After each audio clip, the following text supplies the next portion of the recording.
Hello बच्चों, Hindi Gurukul channel आपका हार्दिक स्वागत करता है। इस वीडियो में प्रस्तुत है कक्षा 8वीं वसंत भाग 3 का पाठ बस की यात्रा, जिसके लेखक हैं हरिशंकर परसाई जी। बच्चों, सबसे पहले पाठ का सार यानी उसकी समरी समझाऊंगी और फिर प्रश्नोत्तर पर चर्चा भी करूंगी। बच्चों, आपकी पुस्तक के बहुत से पाठ मैं पहले ही अपलोड कर चुकी हूँ। सभी के लिंक्स आपको इस वीडियो के नीचे डिस्क्रिप्शन में भी मिल जाएंगे। आप उन्हें क्लिक करके वे भी देख सकते हैं। आइए ये पाठ अब शुरू करते हैं। एक बार लेखक ने अपने 4 मित्रों के साथ बस से जबलपुर जाने वाली गाड़ी पकड़ने के लिए अपनी यात्रा बस से शुरू करने का निर्णय लिया, क्योंकि उसी कंपनी की बस पन्ना से सतना जाने के लिए 1 घंटे बाद मिलनी थी, जिससे वे लोग सुबह तक घर पहुंच सकते थे। यानी एक बार लेखक और उसके 4 मित्र जा रहे थे, उन्हें जबलपुर की ट्रेन यानी गाड़ी पकड़नी थी। तो उन्होंने सोचा कि इसी कंपनी की बस जो यहाँ से चलती है ये हमें पन्ना पहुंचा देगी और फिर हमें सतना से मतलब जबलपुर की ट्रेन भी मिल जाएगी। पन्ना से सतना पहुंचेंगे, सतना से जबलपुर पहुंच जाएंगे ऐसे। तो इसलिए उन्होंने उसी बस से यात्रा करने का निर्णय लिया। कुछ लोगों ने इस शाम वाली बस से सफर न करने की सलाह दी। अब जो कुछ लोग और खड़े थे उन्होंने मना किया लेखक को और उसके मित्रों को कि भाई इससे सफर न करें। तो लेखक ने पूछा कि क्या रास्ते में डाकू मिलते हैं, क्योंकि सबसे पहला प्रश्न यही दिमाग में आता है कि शायद डाकू मिलते होंगे रात को। तो उन सलाह देने वालों ने कहा कि नहीं, बस तो खुद ही डाकिन है। उन्होंने कहा नहीं, ऐसी बात नहीं है, रास्ते में कोई डाकू वगैरह नहीं मिलते हैं, बल्कि ये बस तो खुद ही डाकिन है, यानी इसमें बैठना खतरे से खाली नहीं है। लेखक ने उन लोगों की सलाह नहीं मानी जो लोग उन्हें सलाह दे रहे थे कि भाई इस बस से यात्रा मत करो। लेखक ने उनकी सलाह मानी नहीं और उसी बस से जाने का फैसला किया। उन्होंने बस की ओर देखा तो उसके प्रति श्रद्धा के भाव उमड़ पड़े, यानी बस को देखते ही उनके मन में श्रद्धा जग गई, क्योंकि बस बहुत पुरानी थी और उस पर बहुत से निशान भी थे। यानी बस को देखने से पता चलता था कि वह बहुत पुरानी है। क्योंकि बच्चों, आपने देखा होगा जब नई कार हो आपके घर में या आप कोई भी नया व्हीकल देखते हैं तो पता चल जाता है उस पर कोई स्क्रैचेस नहीं है, कोई निशान नहीं है, किसका मतलब बिल्कुल नई है ना। तो वो बस बहुत पुरानी थी क्योंकि उस पर बहुत से निशान थे। उन्हें लगा कि यह बस तो पूजा के लायक है। कंपनी के हिस्सेदार भी लेखक के साथ सफर कर रहे थे, अतः लेखक ने उनसे पूछा कि क्या यह बस चलती भी है। अब कंपनी के हिस्सेदार मतलब उस जिस कंपनी की बसेस थी, जो ओनर थे, तो ओनरशिप में कई बार पार्टनर भी होते हैं ना बच्चों। तो पार्टनर भी कंपनी के चल रहे थे बस में लेखक के साथ। तो लेखक ने उनसे पूछा कि क्या ये बस चलती भी है, क्योंकि उसे देखकर लग रहा था भाई ये पता नहीं, शायद बस को तो धक्का मारना पड़ता होगा, क्या होता होगा कि चलने भी लायक है। तो वे बोले हाँ जी, जरूर चलती है। लेखक के डॉक्टर मित्र ने कहा कि पुरानी बस नई बस से ज्यादा विश्वास के लायक है, क्योंकि यह बड़ी बुजुर्ग की तरह प्यार से गोद में लेकर जाएगी।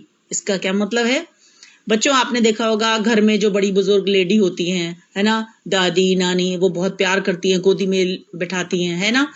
तो इसलिए लेखक के जो मित्र थे, जो डॉक्टर थे, उन्होंने कहा कि भाई देखो, नई बस पर तो विश्वास नहीं कर सकते क्योंकि वो बहुत तेज चलती है ना, और कहीं दुर्घटना भी हो सकती है तेज चलने के कारण।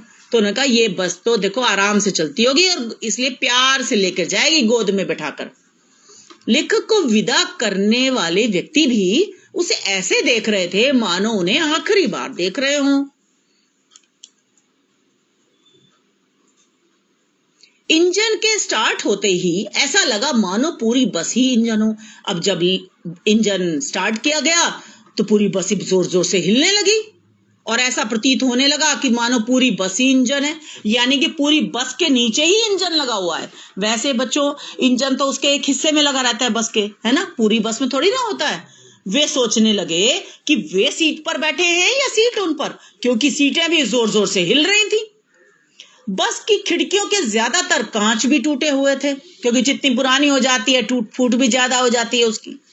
लेखक बस को देखकर यह सोचने लगा कि यह जरूर गांधी जी के सविनय अवज्ञा आंदोलन के समय की है, क्योंकि बस के सारे पुर्जे एक दूसरे से असहयोग कर रहे थे।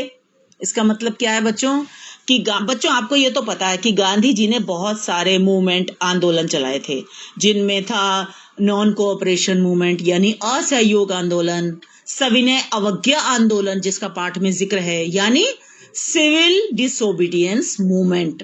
इसमें क्या था कि विनम्रता के साथ अंग्रेजों का कोई नियम न मानना, ये गांधी जी ने इसका आंदोलन किया था। तो वो जो बस थी उसके सारे हिस्से, सारे पुर्जे एक दूसरे से सहयोग नहीं कर रहे थे, मतलब बस तरीके से नहीं चल रही थी। उसमें कोई पुर्जा तो कैसे चल रहा था, कोई पुर्जा कैसे, सारी बस एक लय में एक तरीके से गति नहीं कर रही थी, जा नहीं रही थी बस सारी। मतलब बस में जैसे कांच टूटे हुए थे, कुछ कांच थे बच्चे खुचे तो वो भी हिल रहे थे, और सीटें तो वैसे ही हिल रही थी बहुत जोर से, ऐसे लग रहा था कि हम ही जैसे सीट के ऊपर नहीं बैठे हैं बल्कि सीट हम पर चढ़ी बैठी है। तो इसीलिए लेखक ने कहा कि ऐसा लग रहा था कि सविनय अवज्ञा आंदोलन के समय की है ये बस, है ना।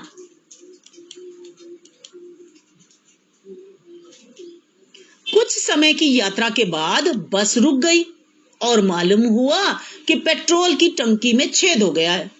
अब चली इतनी मुश्किल से थी, ऐसे ऐसे चल रही थी, परेशानी हो रही थी बैठ के भी, लेकिन फिर भी मजबूरी थी, लेखक बैठे हुए थे।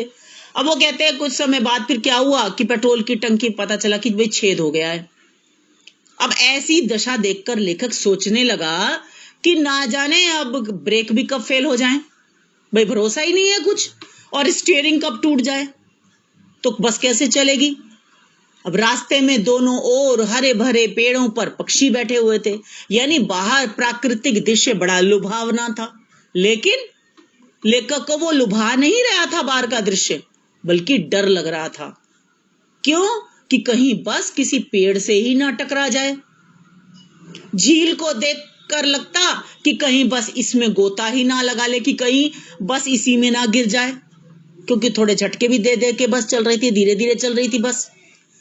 फिर अचानक क्या हुआ, बस रुक गई तो लेखक को ऐसा प्रतीत हुआ कि सविनय अवज्ञा आंदोलन शुरू हो गया है, कि भैया ये तो अब प्यार से बात ही नहीं मान रही है, चल ही नहीं रही है, इसने तो बिल्कुल यहाँ पर शुरू कर दिया अपना आंदोलन, ऐसा प्रतीत हुआ क्योंकि बस तो रुक गई।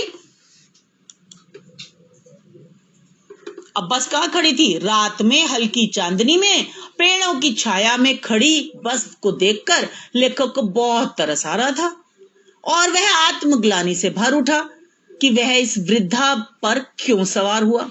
अब लेखक को बड़ा तरस आया बस को देखकर, बड़ी दयनीय हालत में खड़ी थी बस, जीर्ण शीर्ण हालत में, बड़ी कमजोर दशा थी उसकी, है ना।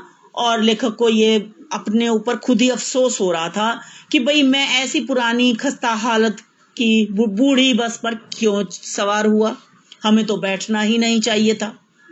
अब इंजन को ठीक किया गया तो बस की चाल और भी कम हो गई। इंजन तो ठीक हो गया लेकिन बस पहले ही धीरे धीरे चल रही थी, अब और भी कम उसकी चाल हो गई। आगे पुलिया पर पहुंचते ही फिर टायर पंचर हो गया। अब टायर पंचर हो जाने पर लेखक के मन में हिस्सेदार साहब के लिए श्रद्धा के भाव उमड़ पड़े। अब श्रद्धा क्यों उमड़ी उनके मन में कि देखो घिसे पिटे टायर इन्होंने बस में लगा रखे हैं, खुद भी इससे सफर कर रहे हैं, लोगों को भी सफर करवा रहे हैं, क्या ये टायर नहीं बदल सकते? थोड़े से पैसे बचाने के लिए अपने प्राण भी हथेली पर लेकर चल रहे हैं। रात में जंगल में बस रुक गई है, हैं? और ये ऐसे चल रहे हैं, बड़ा इनमें तो त्याग की भावना है। लेखक सोचने लगा कि इस तरह अपनी जान को हथेली पर लेकर चलने वाले ये हिस्सेदार साहब बड़े ही साहसी हैं और बड़े ही त्यागी हैं। इनको तो कहाँ होना चाहिए था, किसी क्रांतिकारी आंदोलन का नेता होना चाहिए था, जो इनके अंदर त्याग की भावना है। इसे तो यहाँ पर ये बेकार नष्ट कर रहे हैं।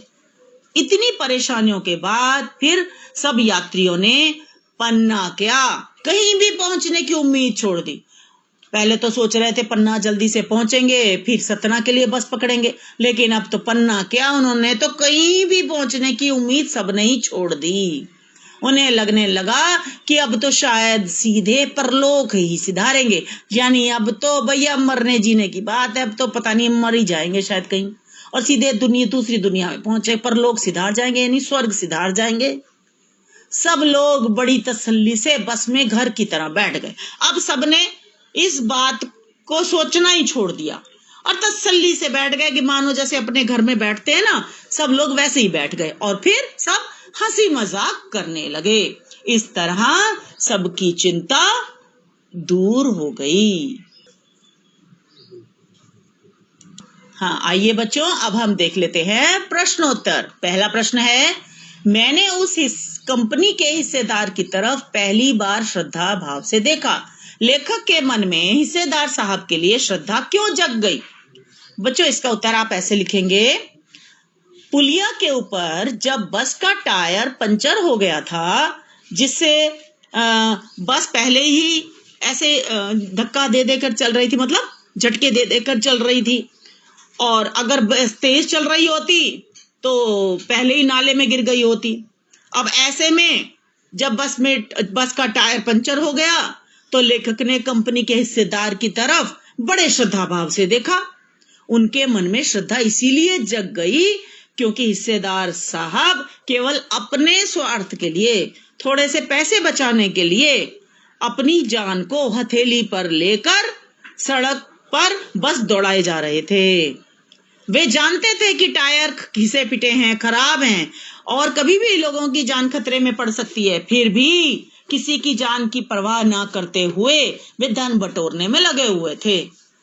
इस तरह से उनके साहस और त्याग पर लेखक ने व्यंग्य किया है। अगला प्रश्न, लोगों ने सलाह दी कि समझदार आदमी इस शाम वाली बस से सफर नहीं करते। लोगों ने यह सलाह क्यों दी? समझदार आदमी इस शाम वाली बस से सफर नहीं करते। लेखक और उसके मित्रों को लोगों ने सलाह इसलिए दी क्योंकि वे जानते थे कि बस की हालत खराब है, वह कभी भी रास्ते में धोखा दे सकती है, इसके द्वारा मंजिल तक कुशलता से पहुंचना असंभव है और जान भी जा सकती है, अपनी जान का भी खतरा है। अगला प्रश्न, ऐसा जैसे सारी बस ही इंजन है और हम इंजन के भीतर बैठे हैं। लेखक को ऐसा क्यों लगा? जब बस को चालक ने स्टार्ट किया, यानी बस को जब ड्राइवर ने स्टार्ट किया तो सारी बस में अजीब सी धड़कन उत्पन्न हुई। ऐसे में लेखक और उसके साथियों को लगा कि सारी बस ही इंजन है और सभी इंजन के भीतर बैठे हैं, अर्थात इंजन के स्टार्ट होने पर उसके सारे पुर्जे हिल रहे थे, इसलिए उन्हें लगा कि वे इंजन के भीतर बैठे हैं और सारी बस ही इंजन है। अगला प्रश्न, गजब हो गया, ऐसी बस अपने आप चलती है। लेखक को यह सुनकर हैरानी क्यों हुई? जब लेखक ने बस को जर्जर क्षीण हालत यानी बहुत खस्ता हालत में देखा तो उसे विश्वास ही नहीं हुआ कि यह बस सफर तय कर सकेगी। इसी कारण उसने कंपनी के हिस्सेदार से पूछा कि क्या ये बस अपने आप चलती है। जब उसने बताया कि हाँ, यह अपने आप चलती है तो इसलिए लेखक को हैरानी हुई। मैं हर पेड़ को अपना दुश्मन समझ रहा था। लेखक पेड़ों को दुश्मन क्यों समझ रहा था? लेखक को हर पेड़ अपना दुश्मन नजर आ रहा था, जबकि बाहर अत्यंत लुभावना प्राकृतिक दृश्य था। सुंदर सुंदर हरे हरे भरे पेड़ थे, उन पर पक्षी बैठे हुए थे, लेकिन उसे डर लग रहा था क्योंकि बस की हालत ऐसी थी मानो उसे जबरदस्ती चलाया जा रहा हो। कभी भी उसके ब्रेक फेल हो सकते थे या कोई भी पुर्जा खराब हो सकता था। इसलिए लेखक को यह लग रहा था कि बस किसी पेड़ से न टकरा जाए। बच्चों, मुझे आशा है कि आपको पाठ का सार यानी समरी और प्रश्नोत्तर समझ में आ गए होंगे। बेटा, इस वीडियो को लाइक करें, दोस्तों के साथ शेयर करें और सब्सक्राइब करना बिल्कुल ना भूलें। अगर अभी तक सब्सक्राइब नहीं किया है तो तुरंत इस चैनल को सब्सक्राइब करें और बेल आइकन को क्लिक करें ताकि जब भी मैं वीडियो डालूं तो आप तक उसकी नोटिफिकेशन तुरंत पहुंच जाए। तो मिलते हैं अगली वीडियो में। धन्यवाद प्यारे बच्चों।